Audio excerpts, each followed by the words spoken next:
My name is Dr. Charles Weaver. I'm a medical oncologist and the founder and publisher of Cancer Connect. I want to thank you for joining us today for a live web chat on advances in metastatic breast cancer with Dr. Chau. Dr. Dang is the chief of the Medical Oncology Service at Memorial Sloan Kettering, Westchester, and West Harrison. Her research focuses on developing more effective and less toxic treatment strategies for women with breast cancer.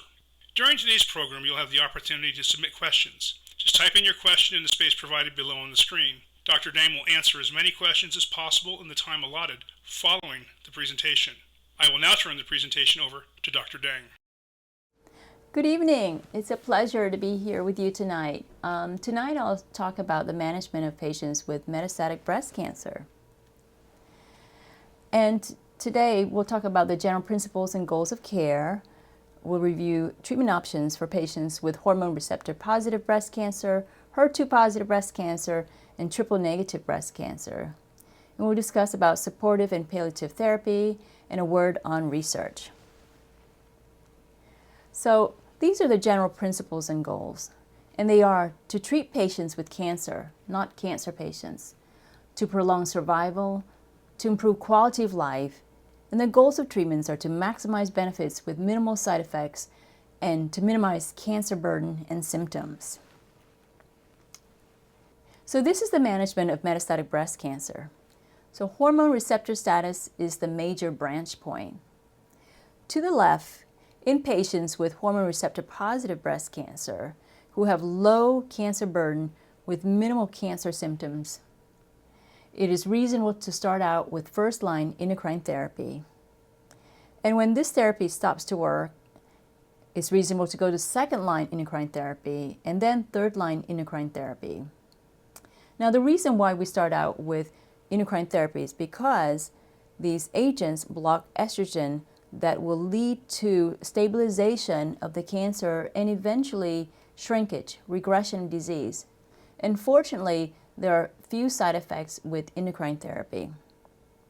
Now, to the right, in patients with hormone receptor positive breast cancer, but with significant cancer symptoms such as pain, it is more reasonable to start with chemotherapy because chemotherapy can cause fast tumor shrinkage, but there are side effects with chemotherapy. And then there are other lines of chemotherapy such as second line, third line, fourth line, and so on. Now, in patients with hormone receptor negative breast cancer, chemotherapy is the standard treatment. And in patients with HER2 positive breast cancer, we add HER2 targeted therapy to chemotherapy or HER2 targeted therapy to endocrine therapy. So how can we use these subtypes to guide therapy? So for patients with hormone receptor positive cancer, we have agents such as tamoxifen or aromatase inhibitors, and there are 3. And aromatase inhibitors can be combined with a cell cycle inhibitor such as a CDK4/6 inhibitor, and it can also be combined with an mTOR inhibitor. We also have fulvestrant, which can also be combined with a cell cycle inhibitor. Now, in HER2 positive breast cancer, we have anti-HER2 agents such as trastuzumab, lapatinib, pertuzumab, and T-DM1. And in patients with triple negative breast cancer, we have chemotherapy as the standard option. So let's start with hormone receptor positive breast cancer.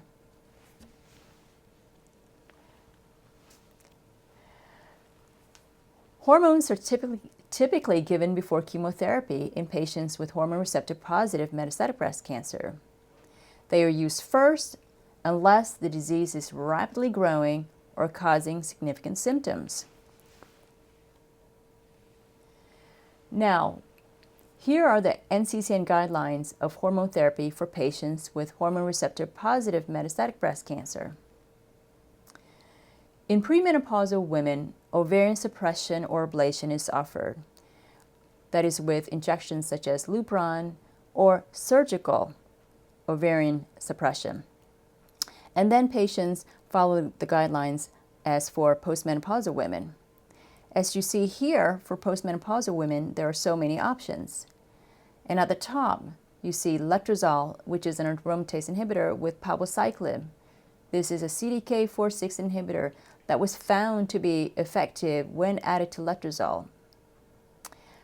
The other options include exemestane with everolimus, which is an mTOR inhibitor, or aromatase inhibitors alone, such as anastrozole, letrozole, or exemestane. Now, if you haven't had palbociclib, you may have it with fulvestrant as a later line therapy, and you may also have fulvestrant alone or tamoxifen and other options as listed. Now, once patients are on hormonal therapy, at some point the cancer may grow again, and if the patient has been on hormonal therapy for quite some time and has responded, then she may have the second hormonal therapy and the third one. But then there's the time for chemotherapy when the hormone therapy agents stop working. And on this slide, I've listed several options for patients. And you see here up top, there are single agents, meaning chemotherapy that can be given alone, one at a time. And as you see here, there are so many. But in the second half, you see that there are combinations, meaning at least two agents added together. Certainly, it's very reasonable to take single agent chemotherapy one at a time and then sequence into another one when needed. But there's a time when combinations may be beneficial. That is, if the tumor burden is significant, causing a lot of symptoms and pain, that combination chemotherapy may cause quicker reduction of the cancer and helping the patient to feel better. But it's hard to be on combinations for a long period of time because of side effects. And certainly afterwards, the combination can be tailored to single agent therapy. And typically, patients would be on chemotherapy until progression, and then we go to the next therapy. So what's new in research? And as listed here, there are other CDK4/6 inhibitors, meaning inhibitors of proteins that are involved in cell growth, and they're potent selective estrogen receptor downregulators. So fulvestrant injection is a selective estrogen receptor downregulator, but we're looking at more potent ones, especially for patients who have mutations in ESR1. And this is a gene that is mutated in some patients who've been on aromatase inhibitors for a long time and may make the patient not sensitive to estrogen deprivation. And there are other inhibitors such as PI3 inhibitors or AKT inhibitors. And PI3 and AKT are again mediators that are involved in cell growth. And these inhibitors will block this pathway, causing cell regression. And we're also looking at antagonists and inhibitors of androgen receptors. And androgen receptors are typically found in patients with prostate cancer, and now this particular receptor is being studied in patients with triple negative cancer as well as hormone receptor positive cancer. So there's a lot of excitement in looking at other drugs for patients with hormone receptor positive cancer. Now let's move on to HER2 positive breast cancer. So this is a picture of the HER family, and HER stands for human epidermal growth factor receptor. And as you can see here on the upper right, there are 4 HER receptors. There's HER1, HER2, HER3, and HER4. And we know a lot about HER2, so we've done a lot of work to find drugs that will target HER2. So on the upper left in A, you see I've circled trastuzumab. Trastuzumab is an antibody that will bind to the receptor, the HER2 receptor.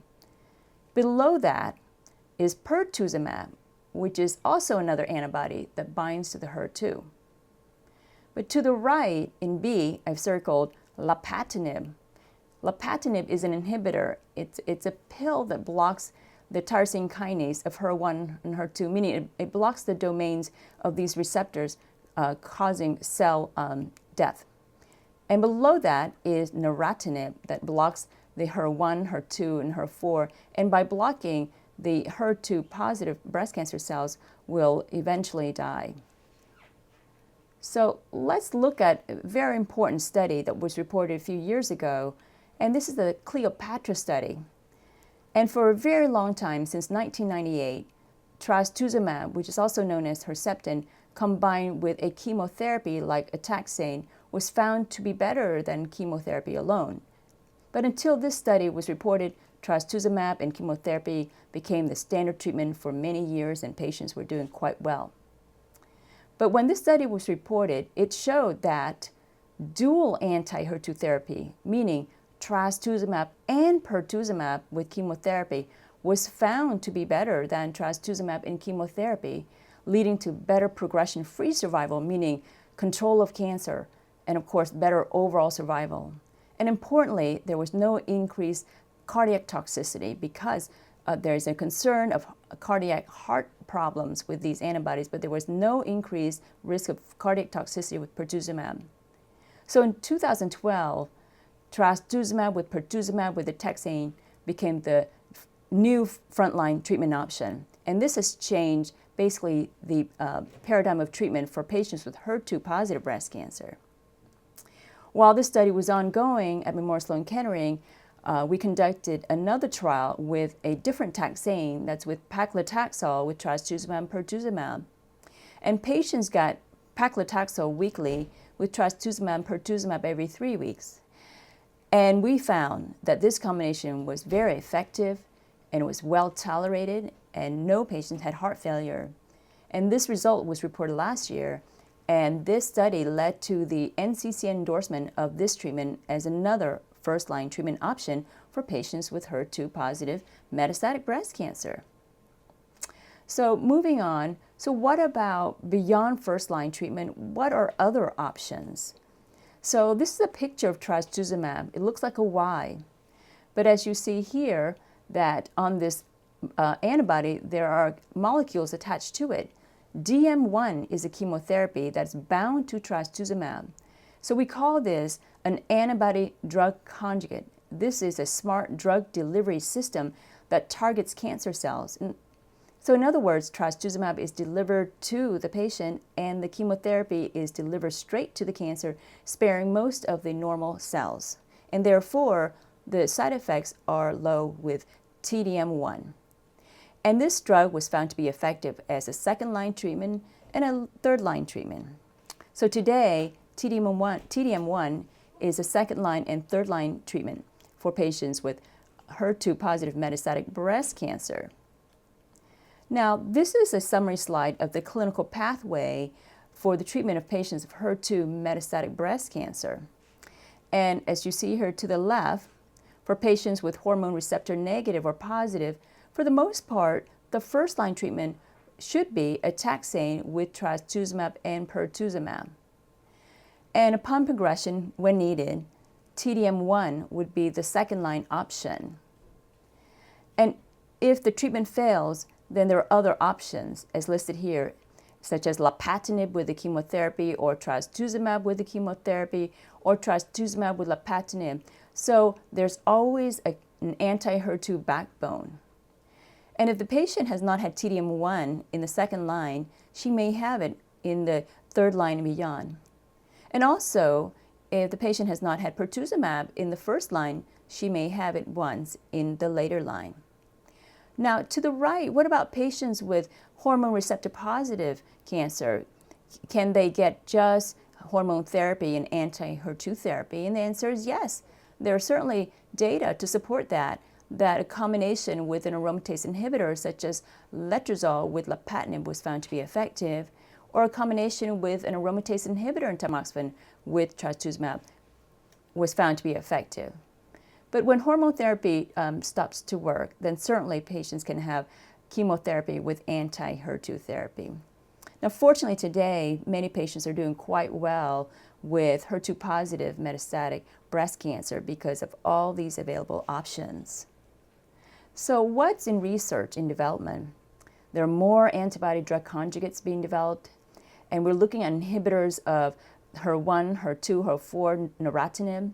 And we're also looking at small molecules that can be delivered, that can cross the blood-brain barrier. Unfortunately, some of our patients may experience brain metastasis, so we're working really hard to find small molecules that can cross into the brain and treat these lesions.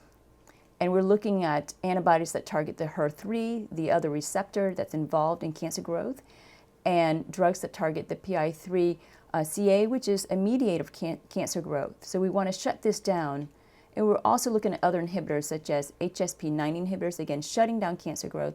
And also, very exciting, are now biosimilars. These are agents that are very similar to drugs like trastuzumab that have been found to be as effective as trastuzumab. So stay tuned as we work really hard to find more therapies. So finally, going on to triple-negative breast cancer, meaning a cancer that's missing estrogen receptor, progesterone receptor, and HER2. And this is a slide that shows that, well, triple-negative breast cancer is also heterogeneous, meaning there are several subtypes, and I've listed them here: basal 1, basal 2, immune modulatory, mesenchymal stem-like, and luminal. Well, what do they mean? Well, basically, we're discovering that there are many subtypes, but we're trying to understand what drugs would be effective against these specific subtypes.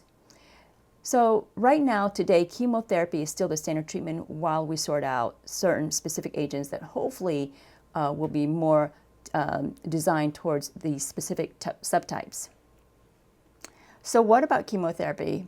What are they? Well, they are the same agents that would be offered for other patients with hormone receptor positive disease or even HER2 positive breast cancer. So this is the list of the chemotherapy agents that you've already seen. As you see here, there are many single agents, and certainly there are combinations listed here that can certainly be given to quickly reduce a tumor burden. But what's in research? What's in development? Currently, we're studying the role of platinum agents in patients with triple-negative breast cancer. We're looking at several PARP inhibitors. We're looking at agents that target the androgen receptor pathway. We're also looking at inhibitors against HSP. And importantly, we're looking at immunotherapy. And I want to talk about immunotherapy for a minute. Is there a role in breast cancer? And what is immunotherapy? So this is a picture of a T cell. A T cell is a lymphocyte, a white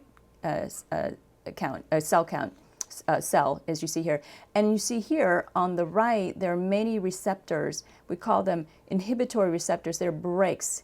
So T cells function by killing unwanted things like infections and cancer and other things, but they can go wild and also attack normal healthy cells. So there are brakes on these T cells so that they are kept in check. Now there's a lot of work looking at antibodies that are called checkpoint inhibitors that essentially will bind to these brakes and unleash the T cells so they go to work and find cancer cells and attack them. And we're beginning to see some effect of these checkpoint inhibitors in patients with breast cancer, but we are catching up with the work that's been done in melanoma and lung cancer. So stay tuned. And also on the left, as you see here on the T cells, they're activating receptors, meaning receptors that are involved in activating T cells. So we're looking at antibodies will activate these receptors, essentially waking up the T cells so that they can go to work. And a word on supportive and palliative therapy. So bone modifying agents for bone metastases, and there are a few, and I highlighted two of them, denosumab and zoledronic acid. And these are agents that are used to support the bones in patients with bone metastases. And we also use growth factors such as GCSF, which stands for granulocyte colony stimulating factor, which is used to increase white cells, especially in patients who have had low white cells, neutrophils, because of chemotherapy. And certainly transfusions are given when needed if the patients are symptomatic or having symptoms from anemia such as fatigue. And pain medications are certainly appropriate in situations where the patients have pain.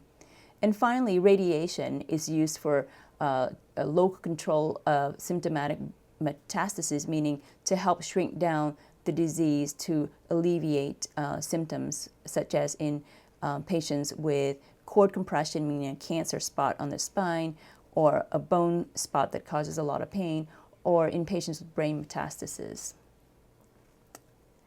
So a word on research. So I'd like to end by discussing the MSK IMPACT. So IMPACT stands for Integrated Mutation Profiling of Actionable cancer targets. So that's a lot of words to basically say that this is genomic profiling to detect gene mutations and alterations in cancer. So there are trials that are ongoing right now to study new drugs against the various mutations and alterations of cancer genes across many cancer types. And this analysis is available for our patients in MSK, and it's important to identify these gene mutations as we understand more and more about how cancer can become resistant to drugs and how cancer grows as we find more treatments, more inhibitors against these specific gene mutations. So certainly, when you have metastatic breast cancer, it's important to talk to your doctor about genomic profiling.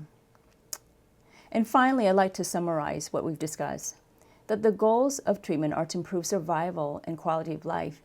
And treatment is tailored based on subtypes, such as hormone receptor positive cancer, HER2 positive cancer, and triple negative cancer. And research is ongoing to find new targets, new treatments, and that clinical trials are crucial to advance care. And I'd like to thank all of you who have participated in clinical trials, and thank all of you for being here tonight. Thank you. Okay, so we will now go to the pre-submitted questions. Okay, I'll start out with the first question. How do you as a patient or doctor determine which treatment to do first and what order to go on as treatments fail you? How do you determine when is the right time to try a trial? Well, we decide treatment depending on the subtype. We talked about the 3 subtypes: hormone receptor positive, HER2 positive, and triple negative. So, for example, in a patient with hormone receptor positive cancer, with slow growing disease tempo or low disease burden, meaning cancer is only in the bones or lymph nodes causing very minimal symptoms, certainly hormone therapy is appropriate because hormone therapy will cause estrogen deprivation that will eventually lead to cancer regression, and there are minimal side effects with hormone therapy. However, if the patient has hormone receptor positive disease but has fast growing cancer causing a lot of symptoms because of the disease burden, then going to chemotherapy is the preferred, because chemotherapy works more quickly, causing tumor regression. And there are some side effects with chemotherapy, but certainly it's important to recognize the goals, meaning to decrease the tumor burden. Now, in a patient with triple negative breast cancer, certainly chemotherapy is still standard, so we would start with a chemo, and there are so many options, so we would start with one, and typically it would be taxane-based treatment and anthracycline-based treatments if not given at some point previously, and then we would just go down the list of options. Now, in patients with HER2 positive breast cancer, certainly anti-HER2 therapy is the backbone. In the first-line treatment, it would be dual antibody therapy with trastuzumab and pertuzumab with a taxane. And fortunately, patients are doing so well on this combination that many of our patients, have had significant regression and at times no evidence of disease on their scans. But again, it's hard to be on chemotherapy indefinitely. So at some point, chemo can be stopped, and then patients can just go on to antibody therapy alone or have hormone therapy added to the antibody therapy if the patient's also hormone receptor positive along with HER2 positive. So now, when do you decide for a clinical trial? Well, fortunately, there are many standard options for patients with hormone receptor positive disease, HER2 positive breast cancer, and triple negative breast cancer. There are many chemo options, but certainly the time to consider a trial is if the standard options are becoming limited. And if the right trial is available, we certainly encourage you to talk to your doctor to learn about the trials. And certainly more and more we're working towards finding drugs that are inhibitors of specific mutations in the patient's cancer genes. So hopefully I was able to answer that question appropriately. Moving on to the second question, I have metastatic breast cancer with spine and liver metastases. I've had radiation for spine metastases and on eribulin, which is a chemotherapy. Could you explain what subpleural fibrosis is? So pleura is a membrane. It's a membrane around the lung structures. So subpleural means the membrane that's under the lungs. And because you've had radiation to the spine, some of the lung structures were affected, meaning the pleura. So that area was likely radiated and scarred down. But good news is that there are virtually no major consequences from this. It's more of a radiographic finding than anything. Okay, so moving on to the third question. I was diagnosed with ER/PR positive breast cancer in 1998. In 2014, I was diagnosed with triple negative metastatic breast cancer in my liver and bones. Xeloda has stopped the progression to date. Would hormone therapy be an option in the future? Could I still have ER/PR positive cells and ER/PR negative cells at the same time? Wow, I would have to say, fortunately, you've done beautifully since 1998, and you were diagnosed with triple negative breast cancer in 2014 and have been on Xeloda for 2 years. And breast cancer actually is a heterogeneous cancer. So even in its specific subtype, like even in hormone receptor positive, ER positive, PR positive cancer, that there are also ER negative or PR negative clones. So not all the cells express estrogen receptor. So when we look at the tumor and we call it an ER positive cancer, it has to have some estrogen receptors. That means that some can be ER negative. And at times, if the cancer progresses and we biopsy, we are seeing the clones that have come back. But that doesn't mean that there aren't ER positive cells that are also present in the tumor, because the tumor itself can have different clones coexisting in the same tumor. So if you were to have a biopsy at a different site, we may find ER positive. So what does that mean? Can you have hormone therapy? Well, the answer is yes. Do we know hormone therapy will work?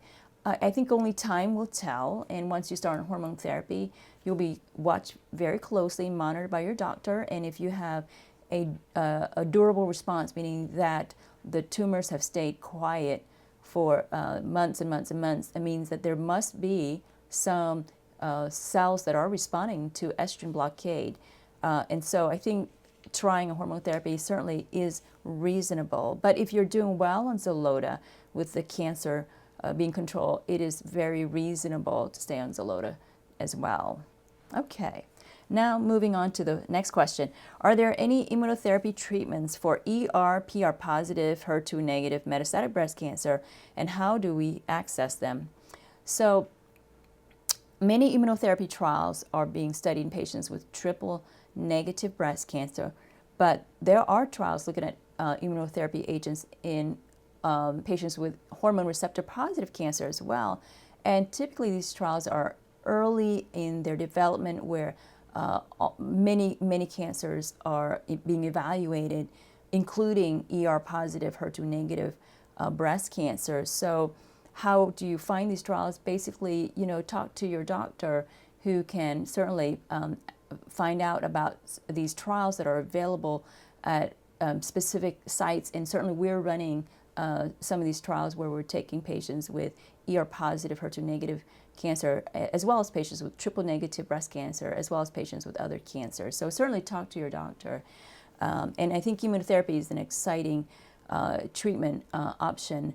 And we're working hard to look at the effect of immunotherapy in breast cancer as well as other cancers. Okay, next question.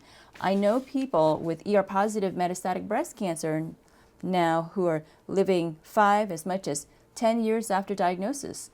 But what progress in longevity have we recently made for people with triple negative? And what life expectancy numbers can we expect? Well, as far as triple negative cancer, chemotherapy is still a standard treatment, and there are so many options. So I would say, in terms of progress, we're finding more and more chemotherapy agents, but certainly chemotherapy is non-targeted, non-specific, and is effective in patients with triple negative cancer as well as HER2 positive and hormone receptor positive. So we're looking at other targets to go after, like androgen receptor. Dr. Trainer from Sloan Kettering is working on looking at inhibitors and antagonists against androgen receptors, and certainly we're seeing some data coming out that there's benefit with drugs that are traditionally used for prostate cancer, that they're effective in patients who have AR, androgen receptor expression. We're looking at PARP inhibitors in patients with BRCA mutations.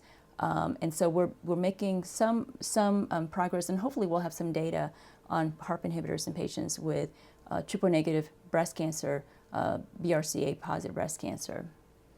Moving on, with the initial diagnosis, I was ER positive, PR positive, HER2 negative. After 13 years of Femara for stage 4 and being NED, I have had a recurrence. I'm now estrogen receptor positive, progesterone receptor negative, and HER2 negative. Does the change in PR mean anything? It actually doesn't. Again, I think this speaks to the heterogeneity of cancer, meaning mixed clones, that not all the cancer cells look exactly the same. Not all the cells have ER and PR positivity and HER2 negative staining. A cell nearby may be ER positive and PR negative. So I think it depends on what's being biopsied, but it doesn't change. And the fact that you've been on Femara for many years, 13 years being NED, that means that your tumor responds to estrogen blockade one way or the other. Okay, next question. NCCN guidelines recommend running through 3 lines of anti-hormonal agents before using IV chemotherapy in ER-positive metastatic breast cancer. This approach seems to favor slowing progression rather than promoting regression. Why not be aggressive with otherwise healthy patients? This is a great question. But actually, these hormonal agents work by starving the cells of estrogen one way or the other. So the cells will die and the tumor will regress. It may take a little longer for the tumors to regress, but they will regress. And the good thing about hormone therapy is that there are less side effects. So in patients with hormone receptor positive cancer with minimal cancer symptoms or minimal cancer burden, it's okay. It's actually preferred to be on hormonal therapy because they do work, and they starve the body of estrogen, and over time the tumors not only stabilize but will also regress. Now, chemotherapy works too, and chemotherapy does cause regression earlier on, but it doesn't cause regression indefinitely, unfortunately. It'll shrink the tumor down, and then it'll stabilize the lesion, and and then sort of the stabilization is sort of the static place of what we get with chemo, but along the way there are side effects of chemotherapy. So the downside is of course the cumulative side effects. So it's not it's certainly not wrong, and it's preferred to have hormone therapy first. Next question: is it necessary for triple positive to take some type of estrogen blocker? So by that means a patient who have ER positive, PR positive, and HER2 positive receptors. I understand many HER2 positive are resistant to estrogen blockers. It's actually not the case. Actually, hormone therapy does work in patients with HER2 positive breast cancer. HER2 positive breast cancer can be aggressive initially. So many patients will present with fast-growing cancer. So cancer that has grown into the organs such as the lungs or liver. So hormone therapy may not work as quickly, and so typically we'll give chemotherapy with anti-HER2 like taxane, with trastuzumab, pertuzumab, shrink down the cancer, and when we get to best response, meaning stabilization, we get to the smallest size of the tumor or even no evidence of disease, then we can stop the chemotherapy and keep the patient on anti-HER2, and at that time, hormone therapy may be added to help block the other potential pathway the cancer can grow, meaning the estrogen receptor pathway. So I would say hormone therapy does work, and in some occasions, patients can present with slow-growing HER2 positive with low disease burden, meaning just bone-only HER2 positive breast cancer, and certainly in that case, if the disease is also hormone receptor positive, combining anti-HER2 with an anti-hormonal therapy is appropriate. Okay, next question. Can you talk about current ongoing research in metastatic breast cancer? Are there any new drugs that are close to approval? Well, good question. So just this weekend, the result of an important phase 3 study was reported on another CDK4/6 inhibitor, ribociclib. So let me talk about CDK4/6 inhibition again. So CDK4/6 are mediators of cancer growth in patients with hormone receptor positive cancer, and they're inhibitors that will block down this pathway that will lead to basically regression of the cancer. And these inhibitors work very well with anti-hormonal agent like an aromatase inhibitor. So we already know that palbociclib combined with letrozole, an aromatase inhibitor, is better than letrozole alone. And we know that palbociclib combined with fulvestrant, a selective estrogen receptor downregulator, is better than fulvestrant. So now we have another CDK4/6 inhibitor that has been found to be effective combined with letrozole over letrozole alone. So we're going to hear more about this drug in the coming days, and I hope to see its approval in the very near future. So that's for hormone receptor positive breast cancer. For HER2 positive, I think we should keep our eyes out for a drug called neratinib.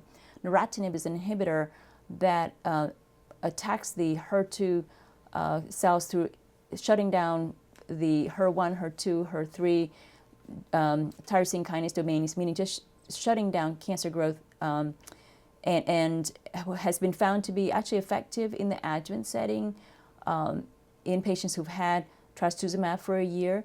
But importantly, in the metastatic setting, this drug is very, very active, and it's being studied right now combined with chemotherapy. And hopefully we'll have results in the coming years on its activity, and we'll look out for that drug. But we're also looking at small molecules. These are drugs that can cross the blood-brain barrier that will cause regression of brain metastases. But I would say neratinib is something to look out for.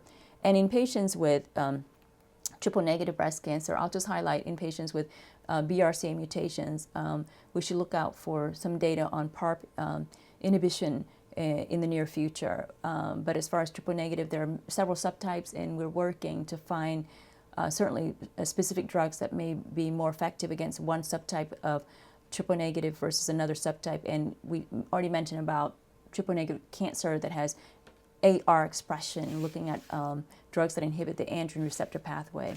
And finally, I was just diagnosed with metastatic breast cancer, and there are there any tests that will help define what treatment is best for me? Genomics, genetics, precision medicine? Great question. So first of all, when you're diagnosed with metastatic breast cancer, we want to know the subtype. Is it hormone receptor positive? Is it HER2 positive? Is it triple negative? So we can come up with a standard treatment.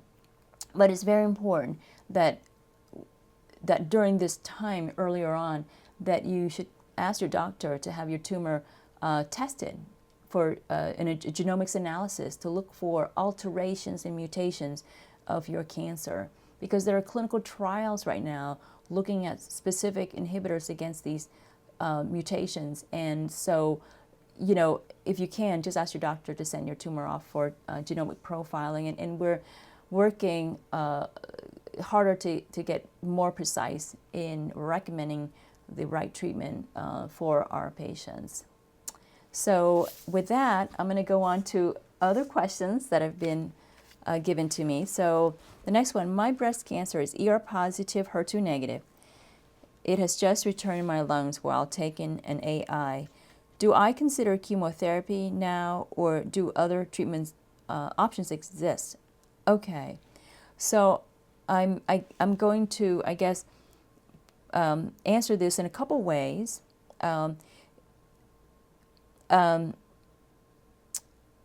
if you've been on a aromatase inhibitor for some time and have gained some benefit from the anti-hormone therapy, the aromatase inhibitor, and you don't have symptoms in your lungs, certainly it is reasonable to go to the next hormonal agent. So said another way, if you were already metastatic and you were started on an aromatase inhibitor upfront as your first line therapy, which is appropriate, and you were on the therapy for 6, 9 months, a year, and had disease control, meaning disease stayed quiet, was stabilized, might have even regressed, and then now it's grown, does that mean that your cancer did not respond to estrogen blockade?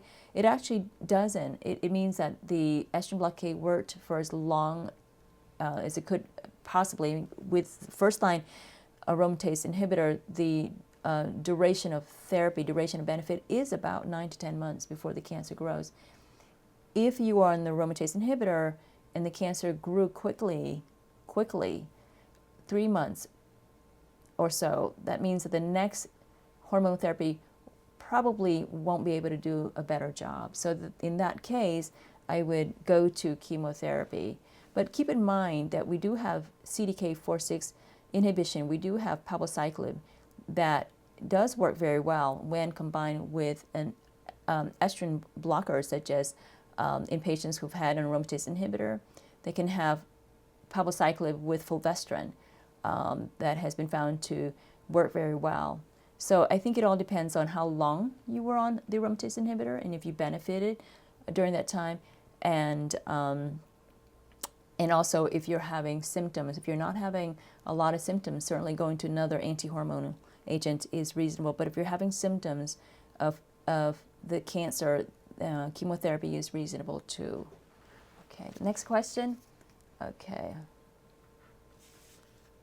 Okay, good question. So are PARP inhibitors effective in hereditary metastatic breast cancer like they are in ovarian cancer? Actually, you know, we hope so. We hope so. We certainly finished a trial that was closed a year ago, a randomized study in patients with metastatic breast cancer with BRCA mutations, and patients were randomized to a PARP inhibitor or chemo.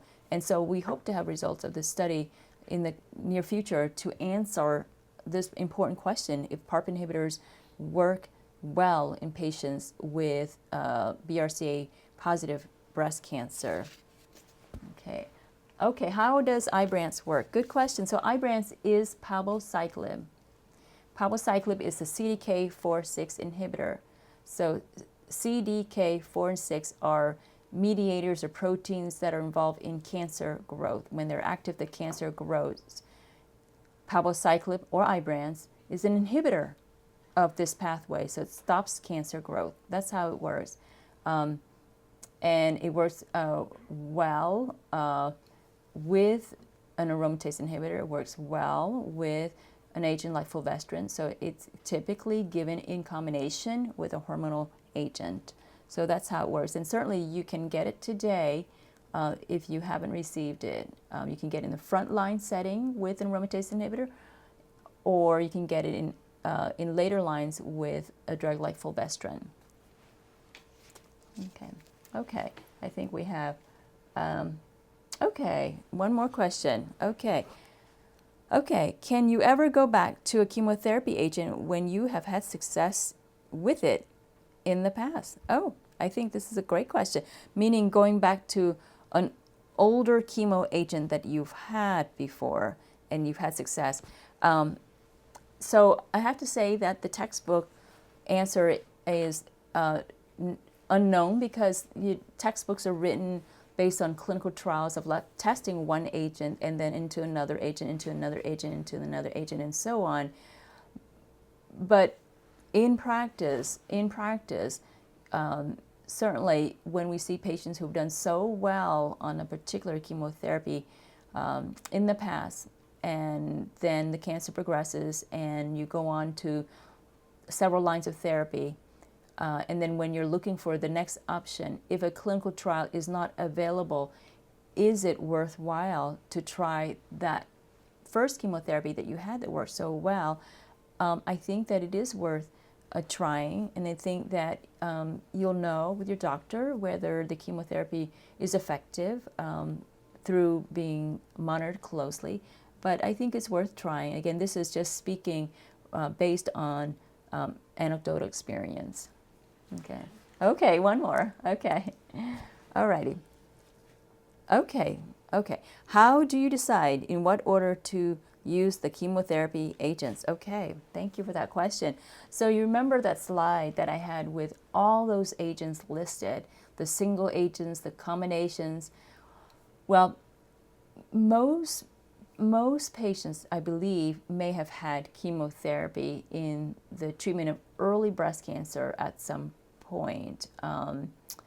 If that's been your situation and you've had drugs like anthracyclines, like doxorubicin, which is adriamycin, most patients will have had adriamycin or Cytoxan or some sort of taxane, and then it's been at least a few years and beyond before your cancer progresses. There are so many options out there that basically, your doctor will choose an agent that you haven't had and go with that one agent. So it's basically up to the physician, and I think it's also dependent on how you are, how you're feeling. Certain agents don't cause hair loss, and certain agents do. Most chemos are given weekly in the recurrent setting, meaning small doses every week to provide some effect and to deliver effective therapy with less toxicity over time, because now it's chronic therapy. And so your doctor will probably choose an agent that you haven't had before. Now, if you've never had chemo ever and you're being started on chemotherapy for the first time, basically the preferred options are the taxanes, and also there's just so many that from the list: taxanes, anti-metabolites, and certainly capecitabine, which is an oral chemotherapy. It's wonderful. You can take it. You don't have to come to the clinic. Often there are pills you can take at home. So there are so many options. I think it depends on just what you've had before, and then we would just pick an agent and monitor. Okay? Okay, one more. Okay. Okay. So, okay. Oh. Okay. So this one, when you have liver metastases, is chemo the only option for PR positive and HER2 negative? Actually, chemo is not the only option. So basically, remember the algorithm that was shown in the beginning, hormone receptor status being the branch point to the left.